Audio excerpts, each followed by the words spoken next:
Bye माँ, मैं निकल रही हूँ। और हाँ, भूलना मत, दोपहर के खाने से पहले दवा जरूर खा लेना। यह कहकर पल्लवी ऑफिस जाने लगी। तभी ललिता ने उसे रोक कर कहा, यह पकड़ो टिफिन, रोज भूल जाती हो। और हाँ, पहुँचते ही फ़ोन जरूर कर देना। मैं भूल भी जाऊँ तो क्या आप भूलने देती हो माँ? पकड़ा ही देती हो खाने का टिफिन, लाड दिखाते हुए पल्लवी ने कहा। तो ललिता भी प्यार के साथ नसीहतें देने लगी कि वह कैंटीन में कुछ न खाए। हाँ हाँ, नहीं खाऊंगी मेरी माँ। वैसे याद है ना, शाम को 5 बजे आप तैयार रहना, मैं जल्दी आने की कोशिश करूंगी। यह बात पल्लवी ने इशारों में कही तो ललिता ने भी इशारों में ही जवाब दिया कि वे तैयार रहेंगी। क्या इशारे हो रहे हैं दोनों के बीच? ललिता और पल्लवी को इशारों में बात करते देख विपुल ने कहा, देख लो पापा, जरूर यहाँ सास बहू और साजिश चल रही है। विपुल की बातें सुन शंभू जी भी हंसे बिना नहीं रह पाए, मगर विपुल तो अपनी माँ के पीछे ही पड़ गया, यह जानने के लिए कि इशारों में पल्लवी ने उनसे क्या कहा। यह हम सास बहू की बीच की बात है, प्यार से बेटे के कान खींचते हुए ललिता बोली। बेचारा विपुल बिना बात को जाने ही ऑफिस चला गया। दोनों को ऑफिस भेजकर ललिता 2 कप चाय बना लाई और फिर इत्मीनान से शंभू जी के बगल में बैठ गई। चाय पीते हुए शंभू जी एकटक ललिता जी को देखकर मुस्कुराए जा रहे थे। इतना क्यों मुस्कुरा रहे हो? क्या गम है जिसे छिपा रहे हो? ललिता ने शायराना अंदाज में पूछा तो उनकी हंसी छूट गई।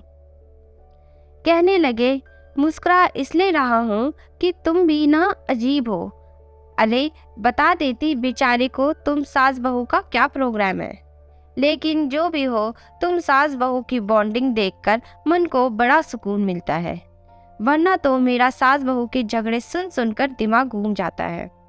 हाल ही में मैंने एक अखबार में खबर पढ़ी जिसमें लिखा था, सास से तंग आकर एक बहू 12वीं मंजिल से कूद गई और जानती हो, पहले उसने अपने 2.5 साल के बेटे को फेंका और फिर कूद गई, जिससे दोनों की मौत हो गई। सच कह रहा हूँ ललिता, यह पढ़कर मेरा तो दिल बैठ गया था। शंभू जी की बातें सुनकर ललिता का भी दिल दहल गया। सोचो जरा, उस इंसान पर क्या बीतती होगी जिसे ना तो माँ समझ पाती है और ना पत्नी। पिसता रहता है बेचारा माँ और पत्नी के बीच। हाँ, सही कह रहे हैं आप। हमारे समाज में जब एक लड़की शादी के बाद अपना मायका छोड़कर, जहां उसने लगभग अपनी आधी जिंदगी पूरे हक के साथ गुजारी होती है, ससुराल में कदम रखते ही उसके दिल में घबराहट सी होने लगती है कि यहाँ सब उसे दिल से तो अपनाएंगे ना, अपने परिवार का हिस्सा समझेंगे ना। ज़्यादातर घरों में यही होता है कि बहू को आए अभी कुछ दिन हुए नहीं कि जिम्मेदारी की टोकरी उसे पकड़ा दी जाती है। उसे यह तो समझा दिया जाता है कि सास ससुर के साथ ननद देवर और नाते रिश्तेदारों को भी सम्मान देना होगा, लेकिन यह नहीं समझाया जाता कि आज से यह घर उसका भी है और ससुराल में उसकी राय भी उतनी ही मान्य होगी जितनी घर के बाकी सदस्यों की। क्या एक बहू का यह अधिकार नहीं कि घर के हित के लिए जो भी फैसले लिए जाए उनमें उसकी भी राय शामिल हो? क्यों सास को लगने लगता है कि बहू आते ही उससे उसके बेटे को छीन लेगी? अगर ऐसा ही है तो फिर ना करें वे अपने बेटे की शादी, रखिए अपने आंचल में ही छिपाकर।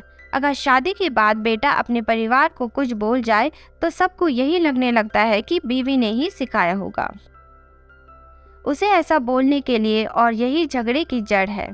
हर बात के लिए बहू को ही दोषी ठहराया जाने लगता है, और तो और उसके मायके को भी नहीं छोड़ते लोग।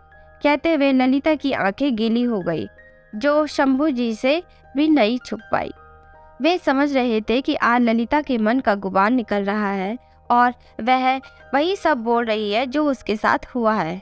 उन्हें भी तो याद है, कभी उनकी माँ ने ललिता को चैन से जीने नहीं दिया। बात बात पर ताने देना, गाली गलौज, यहाँ तक कि थप्पड़ भी चला देती थी वे ललिता पर, और बेचारी रो रो कर हाल बुरा हो जाता था। लेकिन क्या कोई भी लड़की अपने मायके की बेइज्जती सहन कर सकती है भला? बेचारे शंभू जी भी क्या करते, खून का घूंट पीकर अपनी माँ से कुछ ना कह पाते। अगर कुछ बोलते तो जोरू का गुलाम कहलाते, और पहले के जमाने में कहाँ बेटे को इतना हक होता था कि वह अपनी पत्नी की तरफदारी में कुछ बोल सके। मैंने तो पहले ही सोच लिया था शंभू जी कि जब मेरे बहू का गृह प्रवेश होगा तो उसे सिर्फ कर्तव्यों, दायित्वों, जिम्मेदारियों और फर्ज की टोकरी ही नहीं थमाऊंगी, बल्कि उससे उसके हक और अधिकारों का गुलदस्ता भी दूंगी, क्योंकि आखिर वह भी तो अपनी ससुराल में कुछ उम्मीदें लेकर आई है।